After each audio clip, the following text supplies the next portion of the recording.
Hello friends. Integral के इस question को सॉल्व करने के हमारे पास कई तरीके होते हैं। तो इसमें से मैं एक तरीका यहाँ पर पहले ये बताता हूँ कि 5x minus two upon 7x plus 3, अगर इसको हमें इंटीग्रेट करना है यहाँ पर, ये क्या है, numerator upon denominator means a ratio of a polynomial. तो अगर ये ratio of the two polynomial यहाँ पर है तो हमें क्या करना है, सबसे पहले 5x minus two upon 7x plus 3, सबसे पहले देखना है कि यहाँ पर क्या कुछ पार्ट कॉमन है, नथिंग इज कॉमन, न तो न्यूमरेटर में और ना ही डिनोमिनेटर में। अगर कुछ भी कॉमन नहीं है तो मैं सीधे सीधे मैं पहला मेथड यहाँ पर लेता हूँ। क्या करना है कि ये जो पार्ट है हमें यहाँ एडजस्ट करने की कोशिश करना है। तो वो कोशिश करने के लिए पहले मैं सीधा एल्जेब्रिक टर्म को यहाँ पर ले लेता हूँ। देखिए 5x minus two divide by 7x plus 3, यहाँ पर हमें इसको इंटीग्रेट करना है। तो ये इंटीग्रेशन तभी पॉसिबल है जब हम इसको पहले सिंप्लीफाई करेंगे। तो अगर हम यहाँ पर न्यूमरेटर में 5 को कर लेते हैं कॉमन, क्या निकालते हैं कॉमन 5, तो यहाँ पर क्या आ जाता है x माइनस टू अपॉन 5, ये देखिए, और डिवाइड कर लेते हैं 7x प्लस 3। ये तो हमने कर लिया। अब इसके बाद यहाँ पर 7x है तो यहाँ भी 7x लाने की कोशिश करना है। तो 7x कैसे आएगा, जब हम यहाँ पर 5 डिवाइड बाई 7 कर देंगे और इंटू 7 कर देंगे। देखिए इंटू 7, तो हमने 7 किया, यहाँ पर हो गया x माइनस टू अपॉन 5 बन गया। यहाँ पर हमने मल्टीप्लाई और डिवाइड दोनों कर लिया। यहाँ पर ये सिर्फ न्यूमरेटर हुआ, और डिवाइड बाय डिनोमिनेटर जैसा भी है 7x प्लस 3 कर लेना है।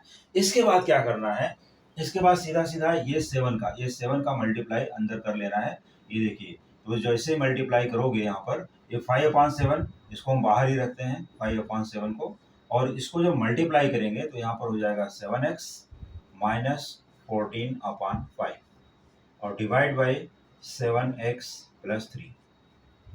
अब हमें 7x तो मिल गया। देखिए ये 7x था तो यहाँ पर भी हमें 7x मिल गया, लेकिन क्या नहीं मिला, प्लस 3।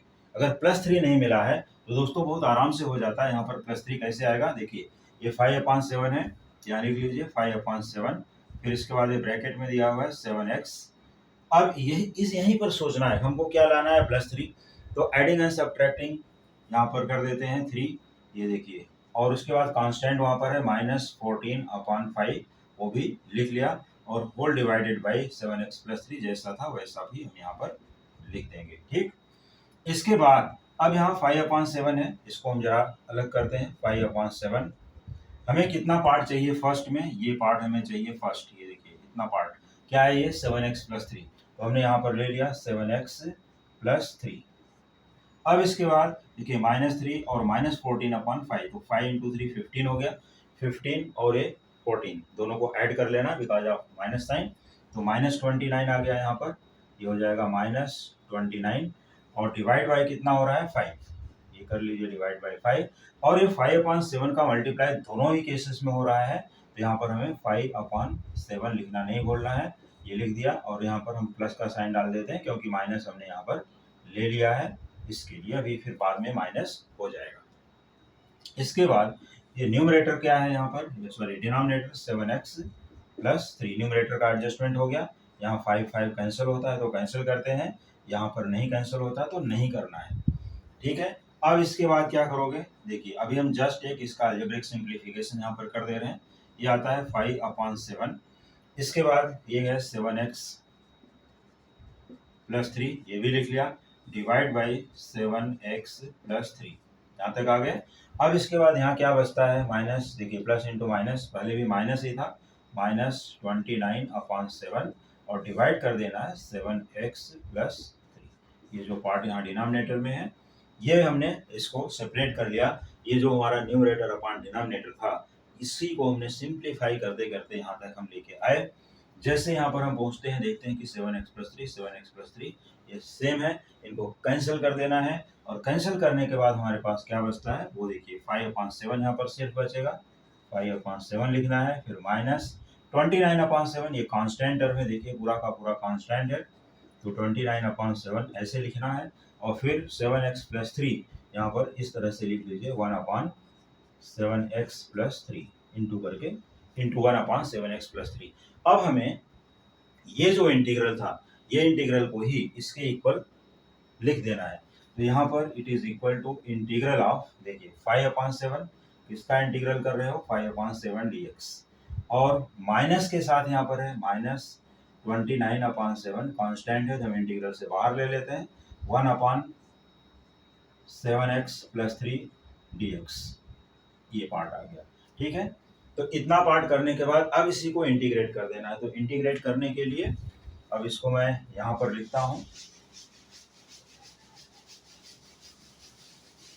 कोई भी अगर इस क्वेश्चन का दूसरा पार्ट देखना है तो आप कंटिन्यू देख सकते हैं। अभी मैं इसी इंटीग्रल को एक दूसरे मेथड से भी बताने वाला हूँ कि इस इंटीग्रल को अगर हम दूसरे मेथड से करेंगे तो कैसा होगा ये, क्योंकि बहुत से मेथड होते हैं इंटीग्रल के, तो जो मेथड इजी पड़े उससे इंटीग्रेट कर सकते हैं। देखिए इंटीग्रल ऑफ 5/7 dx, 5/7 कांस्टेंट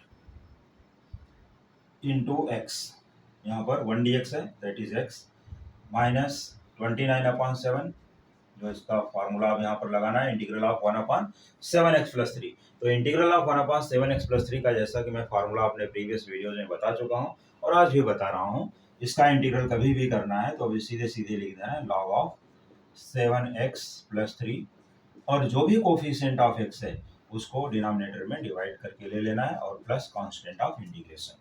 तो हमारा जो यहाँ पर आंसर बनता है दोस्तों 5/7 x माइनस 29/7 इंटू 7, ये हो गया 29/49 log of 7x+3 plus constant of integration. तो एक मेथड इसका ये कंप्लीट हो गया इस क्वेश्चन का। अब इसी क्वेश्चन का दूसरा मेथड देखते हैं कि इसका दूसरा मेथड क्या है। तो दूसरा मेथड जब आप देखोगे तो आप बहुत हैरान रह जाओगे कि इतना छोटा इंटीग्रेशन यहाँ पर कैसे है और आंसर वही मिल जाता है। तो देखिए इसका दूसरा मेथड बहुत ही इंटरेस्टिंग है, तो दूसरा मेथड भी देखना ना भूलें। यहाँ पर हम इसको दूसरे मेथड से भी सॉल्व करेंगे। तो देखिए दूसरे मेथड के लिए हम क्या करते हैं, सबसे पहले हमें यहाँ पर लिख लेना है न्यूमरेटर। हमने न्यूमरेटर को लिख लिया, क्या लिखा 5x-2, और इसी को डिवाइड कर देते हैं इसके डिनोमिनेटर से 7x+3 से। अब आप सोचोगे कि यहाँ तो 5 है यहाँ तो 7 है, दोनों ही 8 नंबर है, 5 है 7 है, ऐसे प्राइम नंबर भी है दोनों, कैसे डिवाइड होगा? तो ऐसा कुछ नहीं है। क्या करना है 5x/7x, देखो मैं आपको कोशेंट लाने का आइडिया भी बता रहा हूँ जो छोटी क्लास में सिखाया गया। 5/7 बचता है, यहाँ लिखना है 5/7, इसको यहाँ मल्टीप्लाई करोगे, देखो 5/7 इंटू 7x, 7 कैंसिल हो जाएगा तो यहाँ पर आ जाता है 5x, और यहाँ 5/7 इंटू 3, ये हो जाएगा 5 3 15, और प्लस के साथ आ जाता है 15/7। यहाँ पर इनको सब्ट्रैक्ट कर देना है, यहाँ पर कैंसिल हो गया, -2 -15/7। देखिए 7 इन दोनों को क्या करना है, माइनस माइनस है, दोनों को ऐड कर लेना है, ये मिल जाएगा -29/7। स्टॉप कर देना, क्योंकि अब यहाँ पर वेरिएबल नहीं है, यहाँ इसमें डिनोमिनेटर में वेरिएबल है, तो इसको स्टॉप कर देना बिकॉज ऑफ कांस्टेंट टर्म। यहाँ पर वेरिएबल है पावर x का पावर जो है 1 है, तो वेरिएबल x है, इसके लिए अब आगे इसको प्रोसीड नहीं कर सकते। इसी को न्यूमरेटर और डिनोमिनेटर के फॉर्म में जो भी है अपना यहाँ फार्मूले के फॉर्म में लिख लेना है। तो इंटीग्रल क्या बनेगा, देखिए कोसेंट बनता है पहले इंटीग्रल ऑफ 5/7, और डिनोमिनेटर इसका क्या है नेगेटिव है, तो यहाँ पर लिखना है नेगेटिव साइन, अगर पॉजिटिव रहेगा तो पॉजिटिव लिखना है। देखिए 29 divide by 7 upon denominator 7x+3।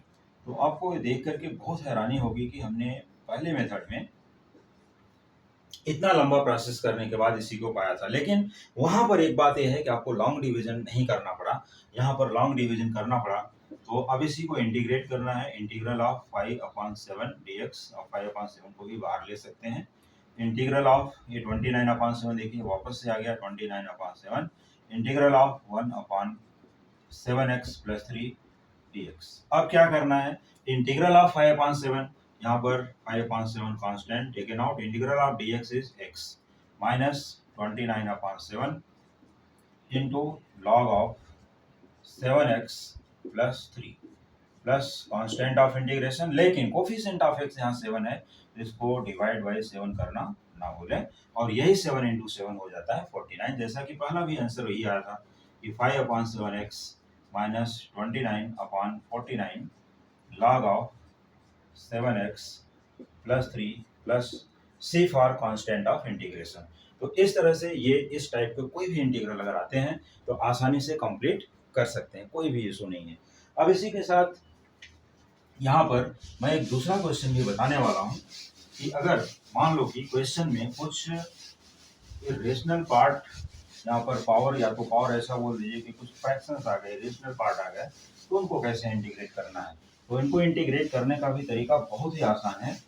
और जब कॉम्पिटेटिव एग्जाम के वीडियोस आप मेरा देखोगे तो वहाँ पर मैंने ये सबके शॉर्ट ट्रिक भी बताए हैं कि उसको एक स्टेप में कैसे सॉल्व करना है, और आगे भी बताने वाला हूँ, तो आप वीडियो को सब्सक्राइब करके रख लीजिए।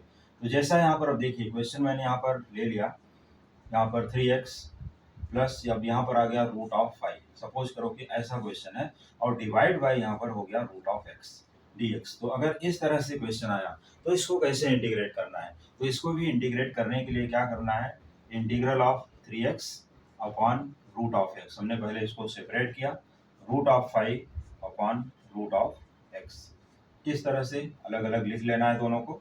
अब इसमें क्या आता है, 3 इज कांस्टेंट, तो 3 को हमें निकाल लेना है बाहर। Integral of x upon √x, ये बचता है √x dx, और प्लस यहाँ पर √5 कांस्टेंट है तो इसको बाहर निकालना है, 1 अपॉन √x dx। अब इनको आसानी से इंटीग्रेट कर सकते हो।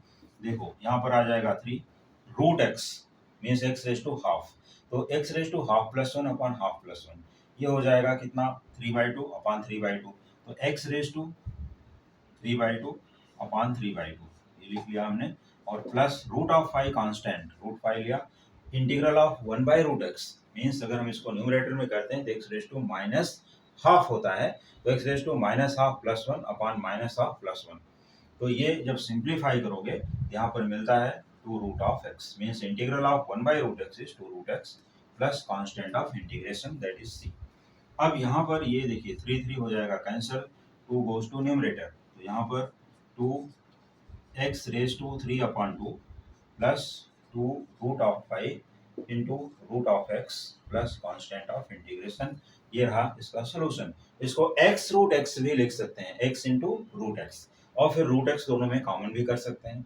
तो आगे आपकी मर्जी, जैसा भी लिखना है लिख सकते हैं।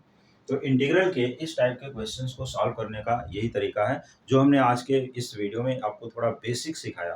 बेसिक सीखने के साथ साथ कुछ ये टाइप के भी इंटीग्रल्स कर सकते हैं। तो और भी अभी डिफरेंट टाइप के बहुत से इंटीग्रल सीखने के लिए आप देखते रहिए coming videos. Thank you so much.